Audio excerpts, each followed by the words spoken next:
What I'm sure you receive a lot of resumes and cover letters and CVs and all that stuff. What pops out as big no-nos? Well, the first big no-no is to overstate what you've done, so that I feel like I can't hire you because it's beneath you to do the things that I'm going to ask you to do. Colored paper, like you think that you're being, going to stand out on my desk by sending me something on purple or blue or magenta, and I just think you're weird. So my pink strawberry scented paper should not It's not going to work for me. No. It's definitely not going to work for me. In the interviewing process, I always, the first question I ask you is, do you have a resume with you? And I've watched so many people ruffle through that book bag, which don't carry a backpack on the interview. We're grown-ups now. And they don't have it. So I'm thinking to myself, you're going to keep up with my life, and you don't have your resume with you. Like, I don't think, right, it's supposed to be right there and available.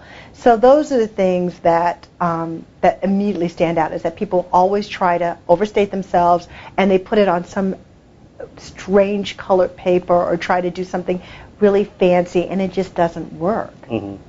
Now, what about things that do work, like on the cover letters saying, just expressing how much they enjoy the projects they worked on? Or? I don't even need that. I don't even need the, sometimes they'll have objective at the very top. I don't even pay attention to that part. I look down to see, what kind of companies have you worked for? How long you've been there matters less to me, because I understand that, we're all moving around trying to get ourselves situated. I want to know what you've done at that company. Have you had to go deliver scripts for somebody and not mind that it's 10 o'clock on a Saturday? If you're willing to do that, you're someone I'm interested in talking to. Did you read a book and go to your boss and say, like, this is a great movie, you should think about optioning this? If you show me some sort of initiative like that, that's even more attractive to me. If you can demonstrate those kinds of things on a resume, that's attractive. That's what I want to see. And the truth of the matter is, in your networking, as you're out there networking, having people make calls for you is huge. And it takes a while to get to that point, but you'll find more and more that is what gets people to the next level, is the phone calls that someone will make. The recognition work. Absolutely. Yeah. Like, there are certain people who, I've really grown to like and taken under my wing, and so I'll make a phone call for them and say, look, you may not know me, or you do know me, and you should hire this person. And plenty of people have gotten hired that way. A lot of people in this business, they have their passion jobs, producing, acting, whatever. And then they also have the day-to-day jobs. Yeah.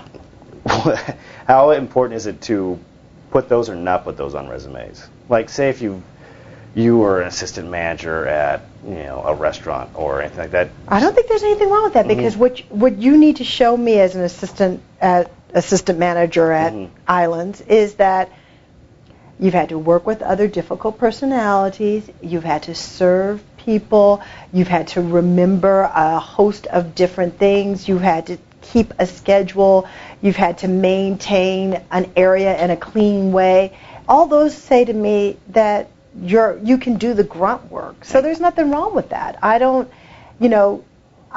take that as a downside that someone had to have a day job. I mean, people pushing shopping carts and going home and writing, fabulous scripts at night. So it doesn't matter. And I don't think that it'd be great if you get a chance to have entertainment experience right off the bat, but you got to start where you start. Exactly.